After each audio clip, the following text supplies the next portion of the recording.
It might be his second fall camp with the South Carolina Gamecocks, but make no mistake about it, Spencer Rattler is still the biggest storyline for this team heading into camp. You are Locked On Gamecocks, your daily podcast on the South Carolina Gamecocks, part of the Locked On Podcast Network, your team every day. Hello, Gamecock Nation, and welcome back to the Locked On Gamecocks podcast. I am the host of this podcast, Andrew Lyon, and you can find my written work over on Gamecocks Digest on SI.com. Thank you for making the Locked On Gamecocks podcast your first listen or watch for your team every day. We are free and available both on YouTube and wherever you get your audio podcasts daily. Fall camp is set to begin just around 24 hours from now for South Carolina's football team, and there are plenty of storylines to discuss with the Gamecocks as they go throughout the month of August. We're going to cover all those storylines on today's show, ranging from Spencer Rattler's growth under new offensive coordinator Dowell Loggains to what do the receivers behind Juice Wells look like? What will the two deep look like for the offensive line? And also, how does Jordan Stroud progress from his ACL recovery throughout the month of August? We're going to dive into all of that on this Thursday edition of Locked On Gamecocks. But, as I mentioned at the beginning of this show, the biggest storyline in fall camp for South Carolina will be how Spencer Rattler continues to grow under the guidance of new offensive coordinator and quarterback coach Dowell Loggains. Back in the springtime, Dowell Loggains and this offensive coaching staff, they threw a lot on the offensive players' plates to try and see sort of how they could handle this new scheme. Some of the different ideas that Dowell Loggains had for this team when he arrived back in the offseason. And this led to real personal growth for Spencer, as evidenced by what Dowell Loggains said in this clip and soundbite from the week of the spring game back in April. What I've really appreciated and enjoyed the process of is like how he kind of embraced it. I need to learn some things, and there's carryover and there's new stuff, and trying to figure out this and what he's comfortable with now. And it's like, hey, like he'll stop me on the middle of the field, but hey, can we do this? I'm like, you can paint you're an artist, not a blacksmith. Paint the canvas however you want to paint it. Like, yes, but you got to make sure the protection ties into the route and the route ties into the protection. And you got to get the other 10 guys on the same page. And just to see him kind of his knowledge grow that way, or his thirst for knowledge grow that way. And I think sometimes that happens when ownership is given to someone, then all of a sudden they take it as it's theirs. And you're not just running, hey, here's Dowell's playbook and here's the coaching staff's playbook and we're going to go run it. Well, we have a blank canvas and we can make it whatever we want. So I've been really fired up about that with him, to see his kind of curiosity and hunger to have more of a say and more involvement in doing stuff, which has been really cool to watch. The fact that Dowell Loggains talked so much about how Spencer Rattler asked him a bunch of questions, how inquisitive he was about sort of what different concepts they could implement based on, play A or play B. That is something that, in my opinion, should not go unnoticed from that clip and soundbite, because what that tells all of us is that Spencer Rattler is truly invested in what Dowell Loggains wants this offense to be, which is one that runs through his quarterback, and it also allows for augmented feedback. As we've said multiple times on this show, one of the biggest sort of pieces of information that we have heard countlessly about Dowell Loggains and his career as an offensive coordinator is just how receptive he is to any suggestions that his players under him might have. In essence, this is an open offense where the players can't come up to him and give him certain suggestions on things that they could run, things that they think would work well with the personnel they've got. Now, going back to this storyline that I'm talking about with Spencer Rattler, the difference in this storyline now compared to back in the spring is that Rattler and Loggains, they both now know each other pretty well. In essence, the feeling out process, that phase is completely done now. At this point, the question is, how does Spencer Rattler take his comfort and confidence that has grown in this new scheme and use it to sort of rally everyone else around him, make the guys around him better. And there's multiple ways that we could see this potentially in fall camp. When team periods or situational drills happen, which involves 11-on-11 work, how does Spencer Rattler interact with his teammates? Is communication with everyone held to a certain standard? If somebody does end up messing up, does Spencer take some time to quickly chat with them about what happened and what they need to look for? And how does he react to maybe other people who might be going through the motions? Maybe if there's a bit of a lackadaisical practice, which happens to every football team at some point, especially during the dog days of August. Because this is not only Spencer Rattler's offense now, but he's also now in a scheme where, based on everything that we've seen and heard since Dowell Loggains' arrival, Spencer Rattler is more comfortable and confident that the setup can lead to success as long as everyone else does what is required of them. We know that Spencer Rattler is invested. Heck, we probably knew this back in early January when he decided to come back, before he ever went out there and actually went through a practice with his new offensive play caller. So the thing to watch with the storyline surrounding Spencer Rattler now in August is how much does he work with his teammates, hold them accountable to make sure that they're invested, that they're trusting in this player-led offense, essentially. Because we know now, Spencer, again, he has grown in confidence both in this playbook, but also in his role as a leader on this team. Last year, Spencer was sort of more so trying to put his head down, make sure he did his thing, and really earn his stripes in the locker room. He's done that now. He's invested in this new play caller, in this new playbook. How does he now take that and take his energy and his enthusiasm for this offense and invest that into his teammates?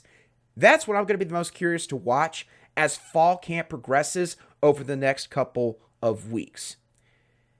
Now, of course, again, Spencer Rattler, he's not the only guy that we're going to be watching for throughout the month of August. There's plenty of other storylines to discuss, especially when it comes to the offensive side of the ball. And we're going to touch on a couple more of these skill position groups on that side of the ball in just a few moments right here on Locked On Gamecocks. Today's show is brought to you by LinkedIn Jobs. Now, when you're a small business owner, you need people that you can trust to fulfill certain roles in your business, because that'll allow you to delegate more and therefore be more efficient with your own time. So for example, if you're the owner of a real estate company, you're not going to do well if you have realtors who lack proficient people skills. If you want to avoid a situation just like that one, then you need to check out LinkedIn Jobs. Just add your job and the purple hashtag hiring frame to your LinkedIn profile to spread the word that you're hiring, and utilize tools like screening questions to filter through the candidates so that you can quickly prioritize who you'd like to interview and hire. So why wait? Post your job for free at linkedin.com/lockedoncollege. That's linkedin.com/lockedoncollege to post your job for free today. Terms and conditions do apply.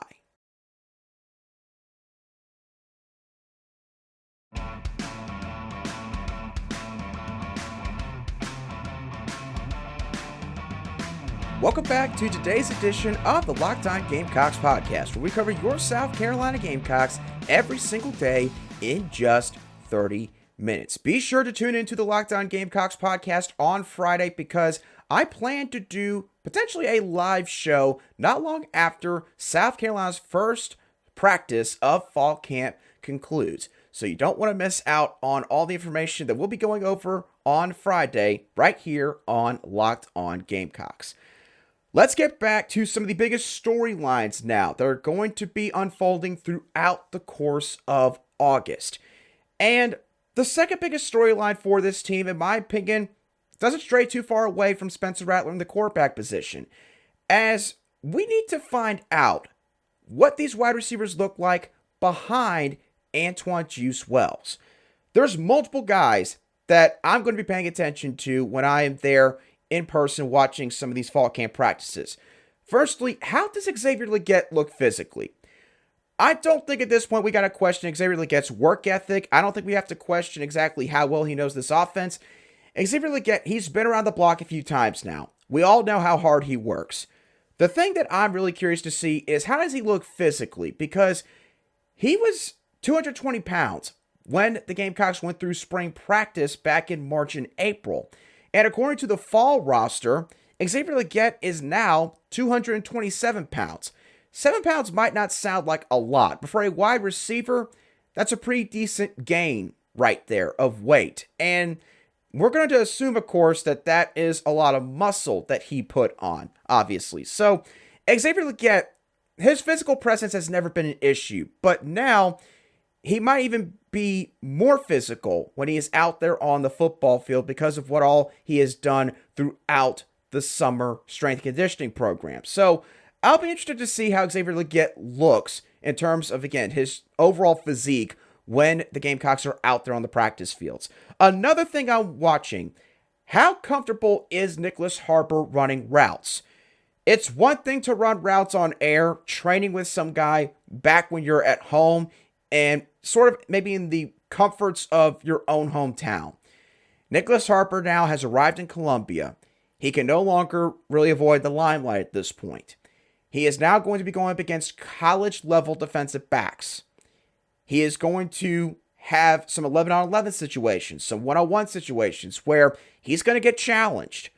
And I cannot wait to see that. I want to see how Nicholas Harper handles all that. We all know that he's big. We all know that he's fast.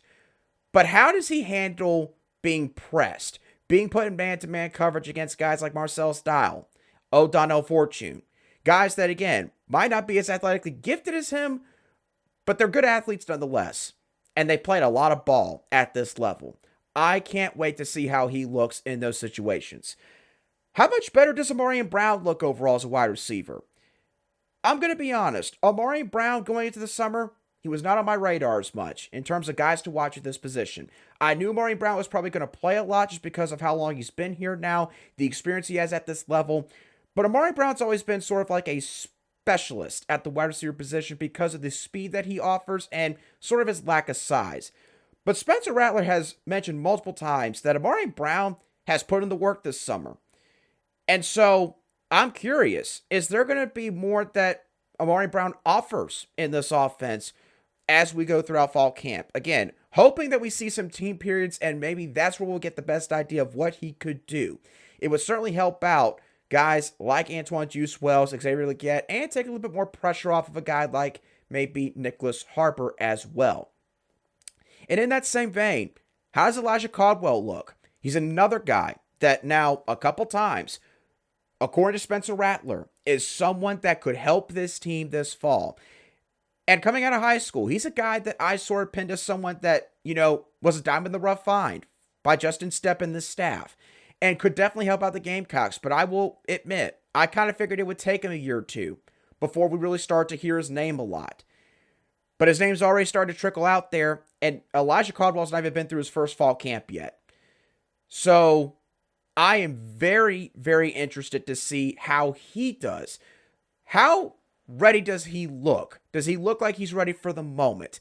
That's what I'll be watching with Elijah Caldwell, the freshman out of Rock Hill, South Carolina, throughout the month of August. Now, moving on to the third storyline that I'm watching. We're going to stick with the offensive skill positions. How are the reps divided up amongst all the running backs? We know South Carolina's got 4 running backs that they're going to be probably leaning on in some capacity this season. Juju McDowell, Takarion Joyner, who has officially moved to running back now, Mario Anderson Jr., and true freshman Dontavius Braswell, who takes the first reps in both individual drills and also team-based drills. Obviously, I think this will be a running back by committee type of approach by the staff this year. I think even if a guy goes out there for like the first couple snaps, that doesn't mean that they're going to get the majority of the snaps. But it's still going to be interesting to see who that first running back is. Is it Juju McDowell or is it maybe Takarion Joyner? And speaking of Joyner, how does he look with 13 extra pounds on his frame? Because in the spring, he was 216 pounds. Now, he's 229. And again, I think it's all basically good weight for Takarion Joyner. But again, that's a lot of weight for an offensive skill position player. And I'm not going to sit here and act like that, he's lost a bunch of speed now because he's at 13 pounds. But does he move the same? I'll be interested to see how he looks when it comes to making cuts, how explosive he is as we go throughout fall camp. And then the last thing at this position that I'll discuss real quick, Dontavius Braswell. A lot of you have been talking about him in the comment section on YouTube recently. By the way, I love y'all's feedback, love y'all's comments. Keep them coming, whether it's on Twitter or on YouTube. But Dontavius Braswell, my question for him, does he acclimate well? And does he earn more reps as camp progresses? Dowell Loggains made a really interesting comment at Birdies with Beamer a couple weeks back. He talked about how basically they need to see Dontavius Braswell in fall camp, but he kind of talked about him in a sense where Dowell Loggains is hoping that Dontavius Braswell is as advertised and that his speed really gives this offense an added boost, gives the running back room an added boost. I think that Dowell Loggains, in an essence, as a coach, is kind of hoping that Dontavius Braswell just gets after it from day one and is a standout in fall camp. And I'm not trying to say that that means that none of the other running backs can help out. Again, I think all these guys can help out in their own way. But it sounds like that Dowell Loggains himself, he's going to be watching Dontavius Braswell. He's going to see how he adapts to the college level. It's not two-way Georgia football anymore. It's SEC level football now. I think Braswell's clearly got the speed. He's got SEC speed. But everything else still matters. You still got to take ball carrier vision, patience, his ability to make cuts. You got to take all that into account as well. So how does he adapt to this level, to this speed? We'll see as we go throughout the month of August. The final couple of storylines that I'm going to discuss for fall camp revolves around the trenches. The trenches are arguably where the biggest question marks lie for South Carolina's football team. With the offensive line, for me, it's not even just the starting group, it's the entire two deep. Will it stay the same throughout August, or will we see some movement in the two deep here along the offensive line? There are multiple positions where we could see this unfold. I've got three of them specifically that I'm going to be paying attention to. Left tackle, right guard, and right tackle. Let's start with left tackle. I'm assuming Ja'Kai Moore is going to be the guy that's given the chance to start there, and he deserves it. He's more experienced. He has played a ton of snaps at that position, started some big games at that position. And even though I think he does better at left guard than left tackle, with Nick Gargiulo likely holding down the left guard spot and Jalen Nichols' injury, it makes a ton of sense to put Ja'Kai Moore there. I would imagine he's going to get all the first team reps there for the majority of this camp. I would be shocked if he's unseated. But Oluwatosi Babalade, who knows? Maybe he could push here. Now, Babalade did not arrive until this summer, so it'll be interesting to see sort of how well his body's conditioned for this speed. I wonder if maybe there's still a little bit of that baby weight, that baby fat that he's got to burn off as we go throughout the month of August. But how well does he handle getting some snaps, getting some reps there at left tackle? That's going to be his position. He's got the athleticism for it, but Babalade's issue in high school, from what I could tell, or at least areas where he needs to improve, is his technique. And in the SEC especially, if you don't have good technique, it doesn't matter how good you can move on the offensive line. You're going to get beat every single time. So we'll see how much he progresses throughout fall camp and if he can push Ja'Kai Moore at left tackle. At right guard, you've got, in my opinion, three guys that could get looks here. Trey Jones, again, he's a veteran. He's played some games there. Maybe not excelled necessarily, but he's the experienced player. He's the veteran. He's probably going to get the first look there like he did in the spring. Marquis Anderson. I think Marquis, outside of playing left tackle, and probably left guard because of Nick Gargiulo, I think that Marquis is a guy that is too good to keep off the field. Shapier has said himself he is going to play this fall. So you got to find a way to put him on the field at some spot. If he is doing that much better than some of these other guys, I think right guard could be that spot for Marquis Anderson. What about Trevon Bob? Bob was an Under Armour All-American as a senior coming out of high school. He was one of the first commits for this 2023 class. Had a lot of big-time offers. And I think especially as a road grader, as a run blocker, Bob offers a ton of potential. So Could he get a look there? I wonder if he's in the same situation as Bob Alade, where he might have some baby fat that he's got to burn off himself. And again, I don't mean that as a bad thing. Every lineman, for the most part, has got to go through that when they go from high school to the college ranks. Few are physically ready right as soon as they get there. So that right guard spot is definitely one to watch. And then right tackle, the same deal. Tyshawn Wanamaker. He was a freshman All-SEC selection in 2021. It doesn't feel like he's progressed very much since then, though. And that's not, again, meant as an entire slight to him. But even in the spring game, I saw Tyshawn lose a good amount of one-on-ones in pass pro. I think that this is a big fall camp for Tyshawn Wanamaker, especially considering the fact that he's got two guys behind him who are going to be pushing for this spot. Kason Henry, a guy that Shane Beamer has personally praised himself in press conferences. He missed all spring practice, unfortunately. I think he had a procedure done, so he could not play. And then recently, when the team was hanging out, Shane Beamer actually asked him just straight up, hey, where are you at right now? He said 85%. And he said, what are you going to be by week 1 against North Carolina? 100%, said Kason Henry. So, Kason Henry, how does he look coming off of whatever he had done procedurally? And can he push Tyshawn Wanamaker? I think he could if he is healthier sooner rather than later. But the wild card out of this entire group, honestly, is this next guy, Jackson Hughes, the Charlotte transfer. Now, Jackson Hughes played for a Charlotte team last fall that, quite frankly, record-wise was not very good. And he's a preferred walk-on. Some people would probably take those two factoids right there, and they would say that probably means that he can't help out very much. That is not the case. Jackson Hughes does have Power 5 potential. I think that him possibly playing right tackle would be a much better option for this staff. It would suit Jackson Hughes' skill set better than putting him at left tackle. This is a guy that has a very high motor. He's got good hand placement. I think that he's probably a bit better in run blocking than he is pass blocking. So again, fits him probably being at that right tackle spot.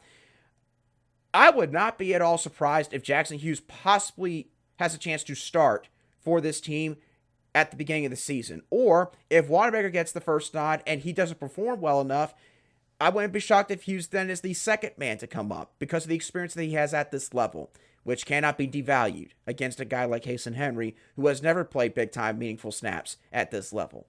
So look out for that right tackle spot as well. The final storyline that I'm going to be watching this August, it's the edge position, but more specifically, Jordan Stratton. What does he look like coming off of that ACL tear? Being in the final stages of his rehab, at least his physical rehab. Jordan Stratton, I believe he's had a torn ACL injury already that he's recovered from years and years back. So it's the second time he's going through it, which could either help him or maybe doesn't make a difference. The problem is you never know when it comes to these ACL tears.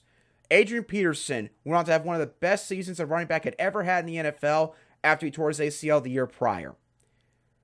Marshawn Lloyd, easiest example for this case, tore his ACL 2020 fall camp. 2021 clearly was not the same until that Florida game, which was like the third or fourth to last game of the regular season. So you never know when it comes to an ACL tear. For South Carolina's case, they probably got to hope that Jordan Stratton has recovered well from that ACL injury. He's playing that edge position, which means he's got to have a lot of explosiveness. I'm going to watch, in particular, just how he moves. Does he look like he's got a bit of a hitch in his giddy-up? Or does he look like he's almost all the way back? That could be huge for this defensive line. The interior defensive line, have no worries about that group. And even some of those guys could maybe step out to the edge spot and help some. But Jordan Stratton, if this edge position group is going to answer the question marks surrounding them in 2023, Jordan Stratton's got to be the first reason why they did better or they exceeded expectation. So that is sort of the fifth and last major storyline that I'm going to be paying attention to throughout the month of August. So in essence, there's a ton to watch for this team. Quarterback, running back, wide receiver, offensive line. You could make a case for also defensive back and linebacker. The only question mark or the only position unit, I guess, that doesn't have a question mark is special teams. That's really it. You could make a case for every other position group why there's a big storyline surrounding that group. So what are y'all's thoughts on these storylines? Is there a storyline that I did not cover that you think I should have mentioned? Again, let me know below in the comments section if you watch today's show on YouTube, or shoot me a direct message on Twitter at @aline_SC if you listen to this on Spotify, Apple Podcast, or wherever you listen to your podcasts daily. Thank y'all so much for tuning in to today's show. Have a great rest of your Thursday, and I'll be sure to catch y'all on the next show of the Locked On Gamecocks podcast.